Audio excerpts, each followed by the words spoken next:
ನಮ್ಗೆ ವಿಷ ಕುಡಿಯೋ ಪರಿಸ್ಥಿತಿ ಬಂದಿದೆ ಈಗ. ಇದಕ್ಕೆ ಇವಾಗ ನಮ್ಗೆ ಏನೋ ಬೇಕು ಅಂದ್ರೆ ನ್ಯಾಯ ಬೇಕು ನಮ್ಗೆ.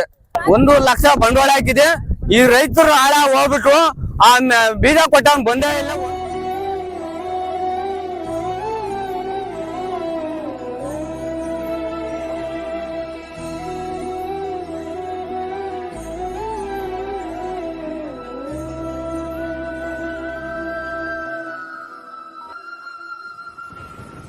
ಈಗ ರೈತರು ಸುಮಾರು ಸಂಘ ಸಂಸ್ಥೆಗಳಿಂದ ಸುಮಾರು 1.5 ಇಂದ 2 ಲಕ್ಷ ಹಾಕಿ ಬಂಡವಾಳ ಹಾಕಿ ಅವ್ರಿಗೆ ಕೊಡ್ಲಿಲ್ಲ ಅಂದ್ರು ಮಾಡ್ತಾವ್ರೆ.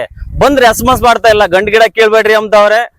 ಗಂಡ್ ಗಿಡ ಕಿತ್ತ ಹಾಕಿರೋ ಮೆಡಿಸಿನ್ ಸರಿಯಾಗಿ ಕೊಡ್ತಾ ಇಲ್ಲ, ವ್ಯವಸ್ಥೆ ಸರಿಯಾಗಿ ಮಾಡ್ತಾ ಇಲ್ಲ. ಪಾಪ ಸಂಘಕ್ಕೆ ತಗೊಂಡು ಈಗ ಗುತ್ತಿಗೆ ಮಾಡ್ಕೊಂಡವ್ರೆ ಜನ, ಬೇರೆ ಹೊಲ ಮಾಡ್ಕೊಂಡು ಗುತ್ತಿಗೆ ಮಾಡ್ಕೊಂಡವ್ರೆ, ನೀರ್ ಬಿಡಿಸ್ಕೊಂಡವ್ರೆ. ಪಾಪ ಅವ್ರ ಪಾಡ್ ಏನ್ ಹೇಳ್ರಿ. ಈಗ ಅತಿ ಕಂಪ್ನಿಯವ್ರು ಎಲ್ಲ ಬರೀ ಇದೇ ಮಾಡಿರ್ತಾವ್ರೆ. ಈಗ ರಾಜಿ ಕಂಪ್ನಿಯವರು 2.5 ಕ್ವಿಂಟಲ್ ಮಾತ್ರ ತಗೊಂತೀವಿ ಅಂತಾರೆ. ಉಳಿದಿದ್ರ ಈಗ 10 ಎಕರೆ ಮಾಡ್ಯವ್ರೆ, 10-15 ಎಕರೆ ಮಾಡ್ಯವ್ರೆ. ಇನ್ನು ಉಳಿದಿದ್ದ ಬೀಜ ಯಾರು ತಗೊಳ್ತಾರೆ?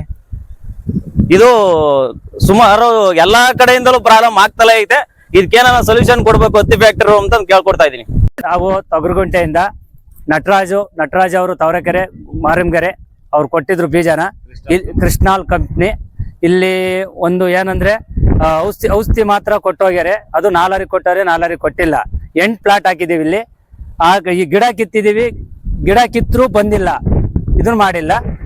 ಅಡ್ವಾನ್ಸ್ ಬೇಡ, ಕೊನೆ ಪಕ್ಷ ಬಂದು ಇದನ್ನಾದ್ರೂ ಮಾಡ್ರಿ ಅಂತ ಒಂದು ಫೀಲ್ಡ್ ಆಫೀಸರ್ ಅವ್ನು ಬಂದಿಲ್ಲ. ಯಾವುದೇ ಕಾರಣಕ್ಕೂ ಗಿಡ ಕೀಳ್ಸವ್ರೆ.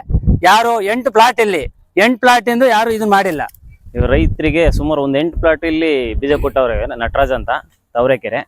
ಅವರು ಇದುವರೆಗೂ ಬೀಜ ಕೊಟ್ಟಾದ್ಮೇಲೆ ಗೊಬ್ಬರ ಕೊಡಿಸ್ತೀವಿ, ಇದನ್ನ ಹಣ ಕೊಡಿಸ್ತೀನಿ, ಅಗ್ರಿಮೆಂಟ್ ಮಾಡ್ಕೊಡ್ತೀನಿ ಅಂದ್ರು ಅಗ್ರಿಮೆಂಟ್ನು ಮಾಡಿಲ್ಲ. ಇಲ್ಲ ಅಂದ್ರೆ ಇವತ್ತು ಈಗ ರೈತರು ಬಂಡವಾಳ ಬೆಳಿತಾವ್ರೆ, ಅವ್ರಿಗೆ ಬೀಜ ತಗೊಳ್ತಾರೆ ಅಂತಂದು ಯಾವ ಗ್ಯಾರಂಟಿನೇ ಇಲ್ಲ. ಫೋನ್ ಮಾಡಿದ್ರೆ ಫೋನ್ ರೆಸ್ಪಾನ್ಸ್ ಮಾಡ್ತಾ ಇಲ್ಲ. ಅದಕ್ಕೆ ಯಾರು ಹೊಣೆ?